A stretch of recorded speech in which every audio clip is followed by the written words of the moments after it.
Quand une personne perd le contrôle d'elle-même et cède à des intentions sombres, ses actions deviennent imprévisibles, surtout quand on a 10 ans. Comment trouver une issue à une telle situation? La chance seule suffit-elle pour échapper au danger imminent? Dans un coin tranquille du Texas, près de la ville de Pampa, se trouvait une ferme isolée où vivait une famille extraordinaire. Robin Dan vivait ici avec sa mère, Michelle Conrad, son frère aîné, Zach, et son beau-père, Brian. Leur ferme prospérait grâce au dur travail du chef de famille qui avait réussi à construire une entreprise agricole prospère. Les enfants jouissaient d'une vie paisible à la campagne où régnait habituellement le calme. L'histoire de leur famille commença lorsque Michelle, après s'être séparée du père biologique des enfants, rencontra Brian. Il s'avéra être une personne merveilleuse qui établit rapidement un lien avec les enfants. Ils se marièrent bientôt et commencèrent leur vie commune. À l'automne 2005, la famille attendait un nouveau membre. Michelle était enceinte de 6 mois. Tous attendaient impatiemment l'arrivée du bébé, particulièrement Brian, qui rêvait d'avoir son propre enfant. Robin, qui avait eu 10 ans, était exceptionnellement intelligente et déterminée, s'entendait remarquablement bien avec tous les membres de la famille. Elle entretenait même une relation chaleureuse avec son père biologique, le rencontrait régulièrement et passait les vacances d'été avec lui. Le 30 septembre commença comme un jour ordinaire. Le soir, Robin alla au lit, mais au milieu de la nuit, d'étranges bruits venant du premier étage la réveillèrent. Au début, elle pensa que ce n'était qu'un cauchemar. Elle entendait la voix de sa mère et des détonations aiguës. Mais bientôt, elle comprit. Quelque chose de sinistre se passait. Robin se leva du lit et alla vers la porte pour écouter. Soudain, des pas lourds se firent entendre dans le couloir, s'arrêtant juste devant sa chambre. La porte s'ouvrit lentement en grinçant. À ce moment-là, Robin avait déjà sauté dans son lit aussi vite qu'elle le pouvait. L'instant suivant, des bruits assourdissants retentirent. 2 objets volèrent à quelques centimètres du bras et de la jambe gauche de Robin. L'un d'eux laissa une trace dans l'armoire, mais l'inconnu ne le remarqua apparemment pas dans l'obscurité. Le mystérieux visiteur quitta la chambre et se dirigea vers son frère. Des bruits similaires et un faible sanglot de Zach provinrent de la chambre voisine, puis tout devint silencieux. Robin se figea de terreur. Elle se figea, immobile, et cela la sauva. Elle restait allongée dans un silence complet, osant à peine respirer et craignant de bouger. Chaque bruit lui semblait être les pas de l'inconnu qui pourrait revenir. Robin sentait comme s'il était quelque part près, l'observant et attendant chacun de ses mouvements. Pendant presque 2 heures et demie, Robin resta immobile dans son lit avant de trouver la force de se lever. Après avoir prudemment regardé autour d'elle, elle réalisa que l'inconnu n'était pas à proximité. Les mains tremblantes, Robin saisit son téléphone portable pour composer le numéro d'urgence 911. Chaque mouvement lui était difficile. La peur la paralysait. Elle avait constamment l'impression que l'inconnu pouvait l'entendre. Dans le silence de la nuit, elle passa son appel au 911. « Je m'appelle Robin Dwan », se présenta-t-elle d'une voix tremblante. Elle raconta à l'opérateur qu'elle avait froid et peur, qu'elle avait entendu des bruits forts et les cris de sa famille. Robin avait peur de chercher ses proches dans la maison, car l'inconnu pouvait encore être à proximité. Dans la maison régnait le silence depuis longtemps. Personne ne répondait à ses appels discrets. Robin suppliait de savoir où étaient ses proches. Arrivée à la cuisine, Robin s'arrêta près de la fenêtre et attendit de l'aide. Quand elle vit les lumières clignotantes des voitures de police, elle courut vers les officiers. L'état de Robin était traumatique. Elle fut immédiatement conduite à la voiture de police. Plusieurs groupes d'officiers commencèrent à fouiller la maison en prenant toutes les précautions. Ils étaient calmes, préparés à la possibilité que l'inconnu soit encore à l'intérieur. Ce qu'ils découvrirent à l'intérieur ébranla même les officiers expérimentés. Michel devait devenir maire dans 2 mois. Les preuves trouvées dans la maison indiquaient l'utilisation d'un AK-47 qui se trouve rarement dans les magasins ordinaires et est normalement commandé spécialement ou acquis en quantité limitée. Tout ce temps, Robin était assise dans la voiture de police, espérant un miracle. Quand l'officier revint et annonça que l'inconnu avait fui depuis longtemps, Robin, qui venait à peine de se calmer, se remit à pleurer en comprenant ce qui s'était passé. On lui proposa d'aller au poste pour parler aux enquêteurs. Mais d'abord, Robin demanda qu'on l'aide à nourrir les animaux. Cela pourrait l'aider à se calmer un peu. Il semblait que la réalité s'était éloignée. Robin nourrissait calmement les chèvres dans l'étable et racontait à l'officier comment elle et son frère avaient gagné des prix dans une compétition. Soudain, sa conscience s'éclaircit. Elle saisit en larmes l'épaule du policier et demanda quand ses proches sortirent de la maison. Le gardien de la loi dut lui dire à nouveau la vérité sur ce qui s'était passé. Elle fut conduite au centre médical le plus proche. Là, entouré des soins des médecins, Robin prit pleinement conscience pour la première fois de ce qui s'était passé, se demandant sans cesse qui aurait voulu faire du mal à sa famille. Les psychologues avaient besoin de temps pour travailler avec Robin, mais la situation était critique. Les enquêteurs ont reconnu la gravité de la situation et ont compris. Chaque heure comptait pour empêcher une répétition des événements. Après l'examen, les médecins ont partagé de bonnes nouvelles. La santé de Robin était bonne. Les officiers ont immédiatement emmené Robin au poste pour un entretien et pour sa protection. Heureusement, elle était prête à parler aux enquêteurs. Malheureusement, Robin n'était pas témoin oculaire de l'incident. Les enquêteurs ont examiné la possibilité d'un conflit récent de ses parents avec quelqu'un, mais Robin l'a réfuté. Les enquêteurs ont également vérifié l'hypothèse que le frère de Robin aurait pu fréquenter de mauvaises personnes ou avoir eu contact avec des substances interdites. Cependant, Robin a également rejeté ces suppositions. Elle ne pouvait nommer personne qui était hostile envers sa famille. Robin a raconté en détail tout ce qu'elle avait entendu, mais ne pouvait pas décrire l'apparence de l'inconnu. Elle n'avait remarqué que brièvement une silhouette sombre, sans regarder directement. C'est pourquoi elle ne pouvait pas fournir d'informations essentielles. Robin était seulement sûr qu'il s'agissait d'un homme à la peau claire. Cependant, un détail troublait les enquêteurs. Robin a affirmé avec certitude avoir entendu 15 détonations. Lors de l'enquête sur la scène de crime, on a trouvé exactement ce nombre de douilles. Il semblait étrange que Robin puisse se souvenir du nombre exact dans une situation de stress. Plus tard, elle a admis avoir simplement supposé qu'il y avait plus de 10 sons. C'est pourquoi elle a mentionné le nombre 15. Dans tous les cas, les officiers étaient préoccupés par la sécurité de Robin. À ce moment, il n'était toujours pas clair qui et pourquoi aurait pu commettre cet acte. Possiblement, l'inconnu planifiait des actions plus importantes et était persistant dans ses intentions. Dans ce cas, Robin pourrait toujours se trouver dans une situation dangereuse. Pour sa protection, Robin a été placée dans un centre d'aide spécial où elle était sous la surveillance de son père biologique, sa belle-mère et sa demi-sœur. Les officiers des forces de l'ordre assuraient la sécurité. Auparavant, Robin vivait avec sa mère et son beau-père. Maintenant, seul son père pouvait s'occuper d'elle.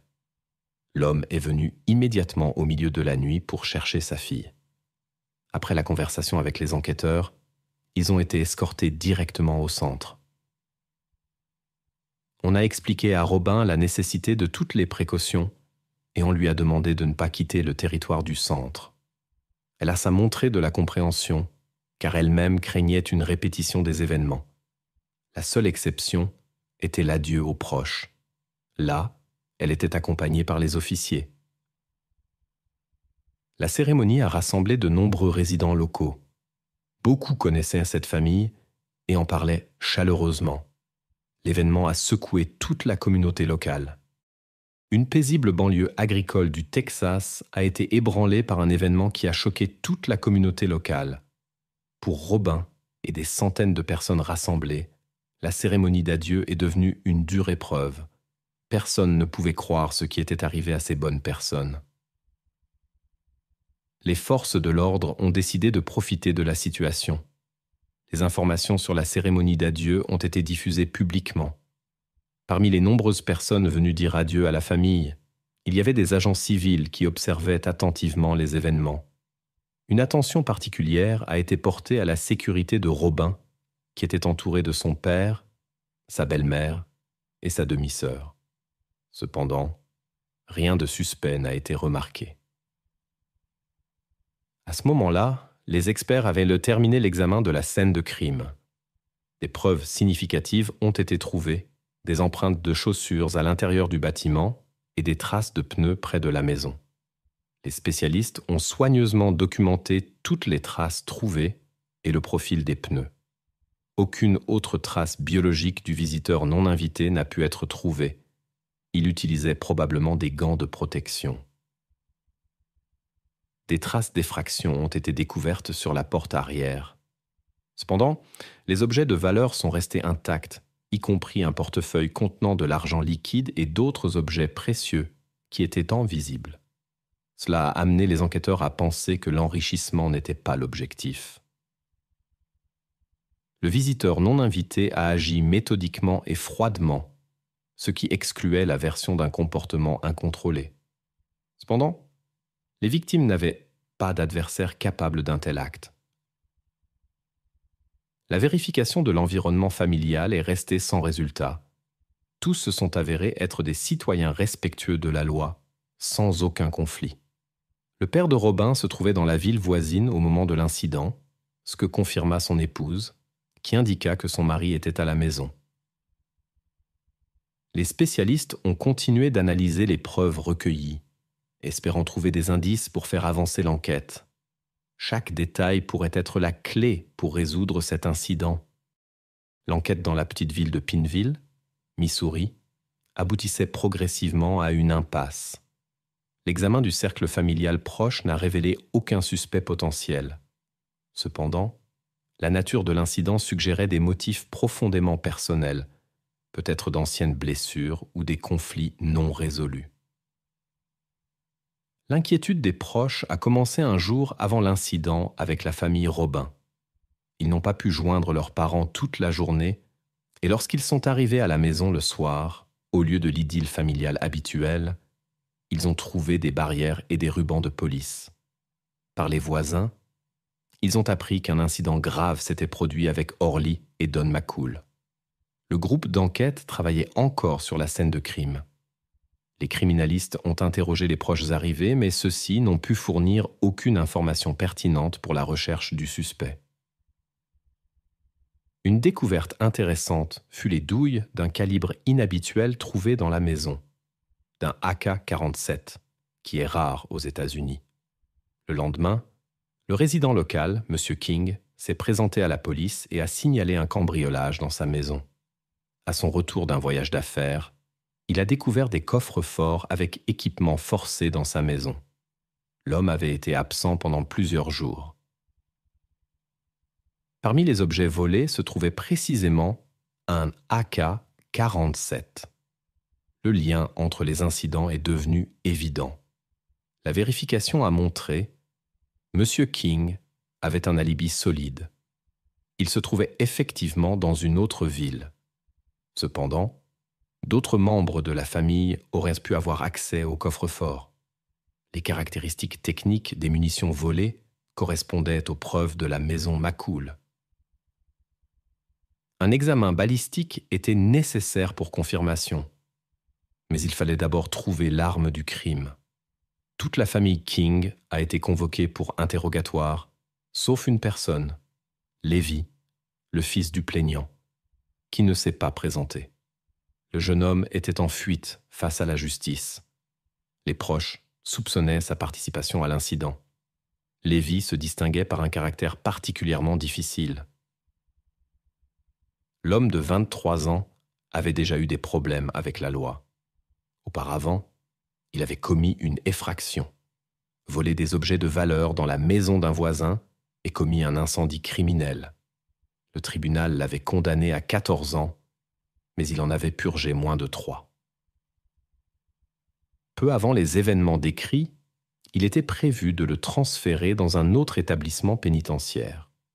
En quête de liberté, Lévi s'est échappé pendant le transport. Après les événements avec la famille Robin, il est resté en fuite. À ce stade, les enquêteurs n'avaient pas encore établi de lien entre les incidents dans différents États. La police du Missouri a averti du danger potentiel que représentait Lévi et a informé la population via les médias. Il a été conseillé aux citoyens de ne pas tenter de contacter le fugitif s'ils le voyaient, mais d'appeler immédiatement la police. Grâce à la plainte de King, les enquêteurs disposaient d'une photo du suspect. La disparition d'un pick-up Dodge Dakota appartenant à la famille McCool a suscité un intérêt particulier. Les véhicules ont été enregistrés dans le système de recherche et les autorités ont obtenu un mandat d'arrêt pour le jeune homme en relation avec l'incident dans la maison des McCool. Les enquêteurs soupçonnaient que l'incident n'avait pas de raison spécifique. Le perpétrateur ne connaissait pas la famille. Lévi, qui était recherché, avait besoin d'un moyen de transport pour quitter l'État. Il a été arrêté par la patrouille frontalière à El Paso, Texas, près de la frontière mexicaine. Il prévoyait probablement de la traverser. Le jeune homme a informé étonnamment calmement de ses armes dans le coffre. Cela a attiré l'attention des autorités, qui ont découvert lors de la vérification que le pick-up avait été signalé comme volé. Le détenu, qui s'est avéré être Lévi King, a été emmené au poste local pour clarifier les circonstances. Son comportement pendant les conversations avec les officiers a suscité l'étonnement. Dans une brève conversation avec les enquêteurs, il a étonnamment avoué l'incident avec la famille McCool. Il a fait référence à un couple de Pineville, Missouri, et a décrit en détail leur localisation. La vérification des informations a confirmé ses déclarations concernant Orly et Don McCool. Lévi a eu du mal à expliquer les motifs de ses actions. Selon ses déclarations, il est entré dans une maison au hasard en périphérie de la ville pour trouver un véhicule. Le choix était spontané, poussé par ce qu'il a décrit comme des impulsions incontrôlables. Pendant l'inspection du terrain, il a été découvert. La propriétaire est sortie pour savoir ce que voulait l'étranger. King a affirmé qu'il avait paniqué et utilisé la violence. Au bruit, un homme est sorti.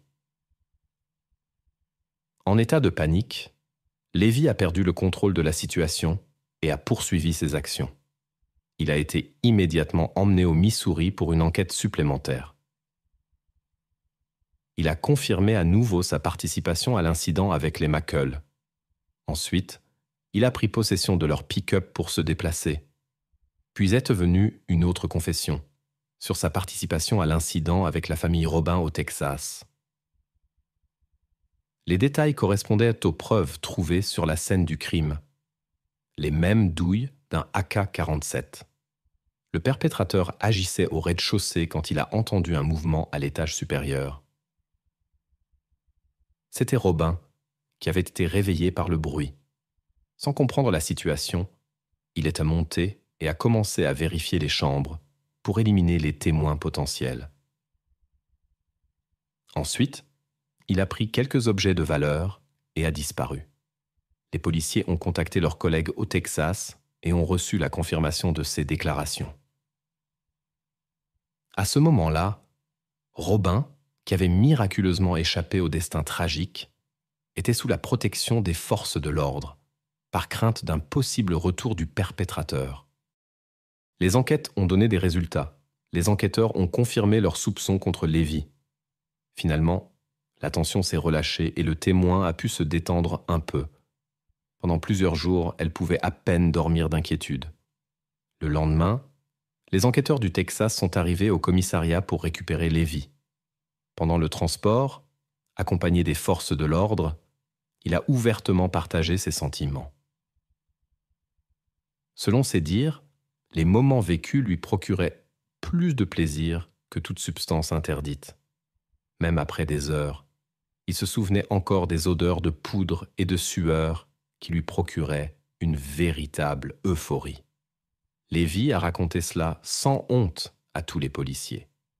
Au bureau, il a avoué en vidéo l'incident avec la famille McCool dans le Missouri. King a suivi une impulsion soudaine et a prévu de se procurer une voiture pour se rendre à la frontière mexicaine. En chemin, cette pulsion est revenue. Il a remarqué la maison isolée de la famille Robin et s'y est introduit, les choisissant complètement au hasard. Il ne connaissait aucune des familles.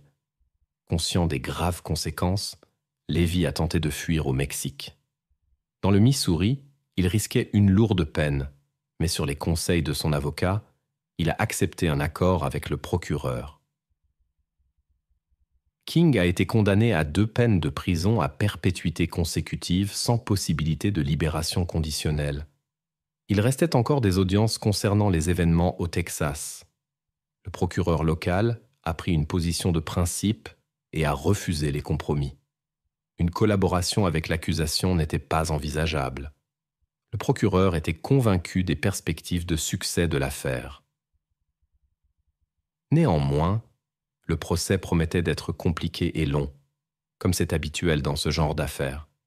La préparation minutieuse a duré plusieurs années, pendant lesquelles l'accusé est resté en détention provisoire au Texas sans possibilité de caution. Il fallait déterminer son avenir, s'il resterait au Texas ou purgerait sa peine dans le Missouri. Au début du procès, Robin avait 14 ans. Les audiences ont eu lieu peu avant son 15e anniversaire. Elle était indignée par l'absurdité des actions de Levi contre sa famille. Il n'avait pas de raison, seulement des impulsions inexplicables. Elle soutenait fermement la peine la plus sévère pour cet homme. Cependant, l'avocat de la défense maintenait une position différente et était déterminé à représenter les intérêts de son client. L'opinion publique était divisée en 2 camps. Certains insistaient sur la peine la plus sévère pour King. D'autres considéraient qu'une peine de prison à perpétuité sans possibilité de libération conditionnelle était plus appropriée. L'avocat s'est efforcé dès le début de présenter Levi King sous un jour plus humain, dans l'espoir d'influencer la décision du jury. La défense s'est concentrée sur sa santé mentale. À l'adolescence, on lui a diagnostiqué un trouble bipolaire. Le dossier médical de Levi contenait divers diagnostics: dépression, psychose et même schizophrénie. Levi a grandi dans une grande famille. Il était l'un des 7 enfants. Cependant, il manquait clairement d'attention et de soins parentaux. Un comportement problématique s'est manifesté tôt, dès l'école primaire. Il allumait des incendies et montrait une agression inexplicable envers les animaux. Les experts l'ont attribué à l'influence d'un père agressif et d'une mère indifférente. Les conditions familiales étaient loin d'être idéales. Les parents, souffrant d'addiction, ne s'occupaient pas des enfants. C'est le père qui a initié le garçon à l'alcool et aux substances interdites et utilisait régulièrement la violence comme éducation. À l'adolescence, Levi a commencé à consommer des substances fortes. Les conditions de vie étaient effrayantes. Pauvreté, conditions insalubres et pression constante de la part du père despotique.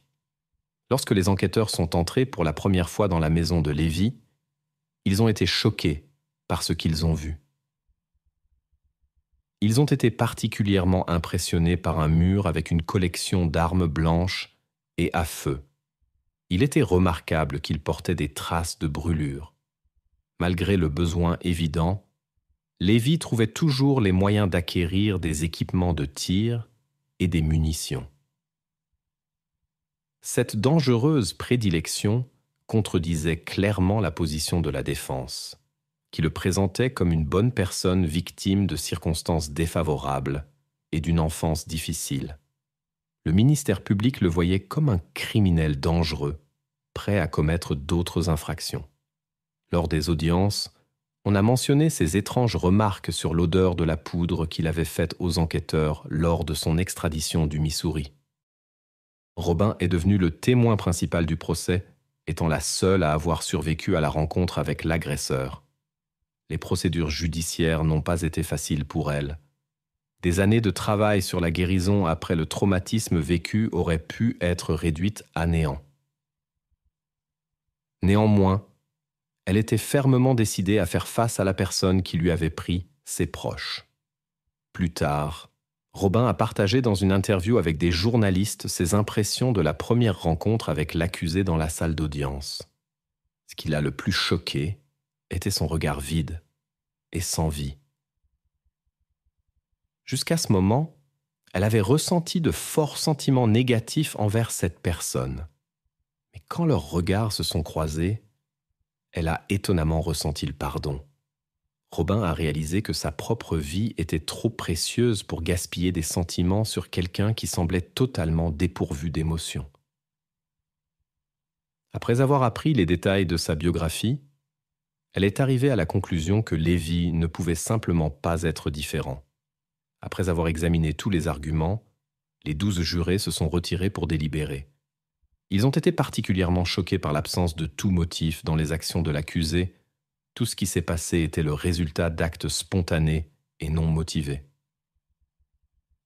Toutes les victimes étaient des personnes aléatoires. Le procureur a caractérisé Lévi King comme un criminel particulièrement dangereux et a insisté sur la peine maximale. Les jurés ont eu besoin d'environ 8 heures pour leur délibération. Finalement, ils ont décidé contre la peine maximale. Lévi a reçu la prison à perpétuité sans possibilité de libération conditionnelle. Malgré les objections du procureur, il a été décidé de le transférer au Missouri pour purger sa peine. Robin a eu besoin de beaucoup de temps pour se remettre de l'expérience. Elle était tourmentée par des cauchemars, avait peur de rester seule et de quitter la maison sans compagnie. Même des années plus tard, il y a eu des moments difficiles, mais le soutien de ses proches l'a aidée à les surmonter. Chaque jour, Robin est reconnaissante au destin pour la chance qui lui a été donnée, une chance que ses proches n'ont pas eue.